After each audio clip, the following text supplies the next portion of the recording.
Welcome to AVR Coding 101, Lesson 5.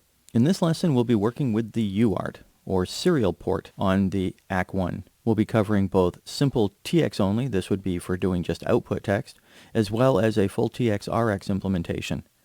A lot of this is pretty detailed content, and in most cases, you'll just simply want to copy and paste this code into whatever project you're going to be doing. We will cover a certain amount of detail on how this is implemented. For doing a full TX and RX implementation, you will need to have I/O buffers. Rather than cover that in the class, the code necessary for doing buffers is provided to you in a file called USART_buffers. This code is a pair of circular buffers. We're using circular buffers because it takes care of all the complexity of adding and subtracting data from a single array and handles all the pointers internally. All we're going to be interested in is whether the buffer is empty or not and reading and writing to the buffer. By the time we get to the end of this lesson, you will have done an implementation of a simple transmit or output UART, as well as the full TX-RX using interrupt service handlers. We'll cover that code as well. We often talk about UART, and technically there are actually two standards, UART and USART. The S is for synchronous. To do synchronous serial communications requires an extra pin. We're not using that. It'll actually be just UART that we're using. Programming a simple UART TX. Now, when would we do this? The classic hello world example is output text to a screen, and to do that, we would need to use our serial terminal. Another place where simple output only is used is when writing code and you want to put debug messages onto a screen or a console. You can do that with TX only. You don't need input for that. In the previous lesson, we looked at the data sheet for pin assignments because we wanted to find a pin that a tone generator could use. In this case, we also need to have pins for the UART. The two pins that are available to us are PB2 and PB3, corresponding to TX and RX, and so the AC1 has been developed with those pins connected up to the serial terminal. To set up the pins, as you can imagine, TX needs to be output and RX needs to be input, so dir set and dir clear respectively. Next, we have to compute the baud rate. Now, the maximum baud rate is going to be dependent on the CPU frequency. The AC1 is running at 20 megahertz, which is more than enough for almost any baud rate that we might want to implement. So here's a baud rate formula. There's actually two formulas. There's the formula provided in the AC1 and this lesson code, and then there's the official formula provided by Microchip.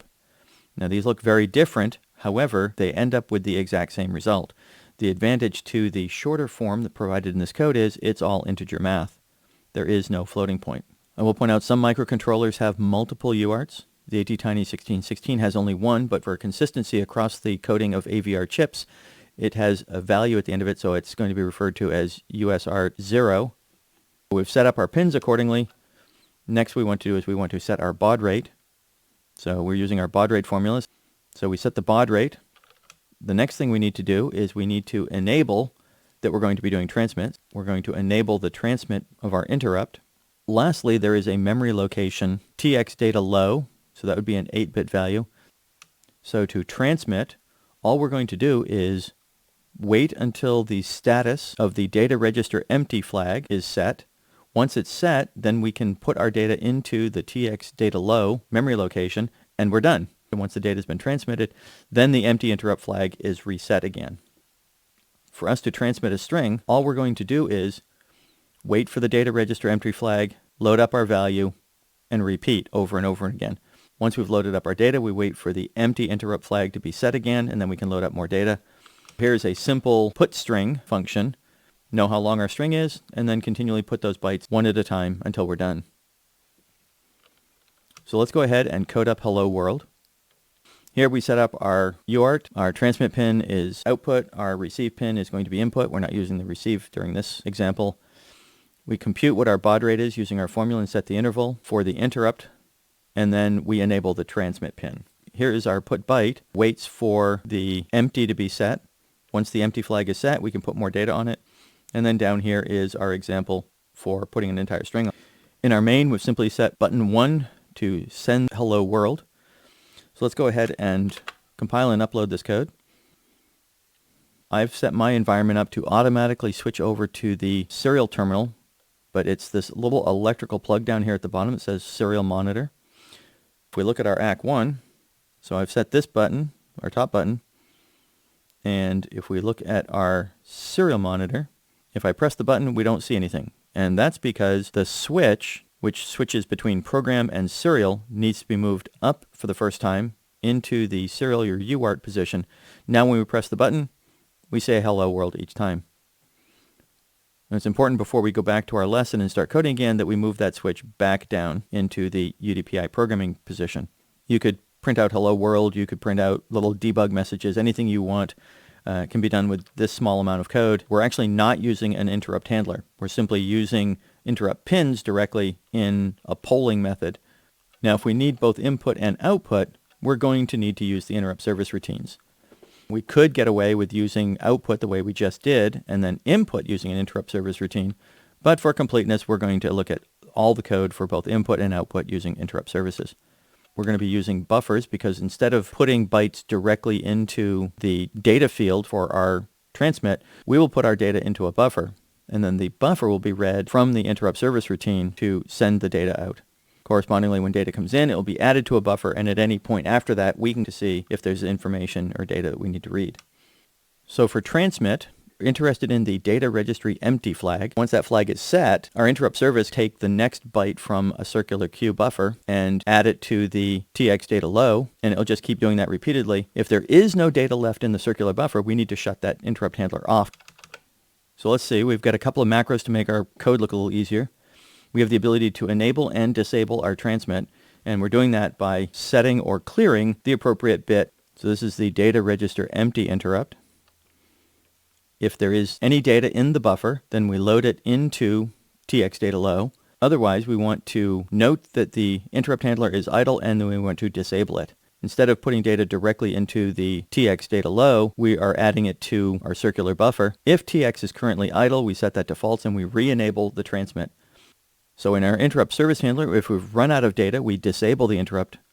And if we're adding data to our circular buffer, if it's currently idle, we re-enable the transmit interrupt.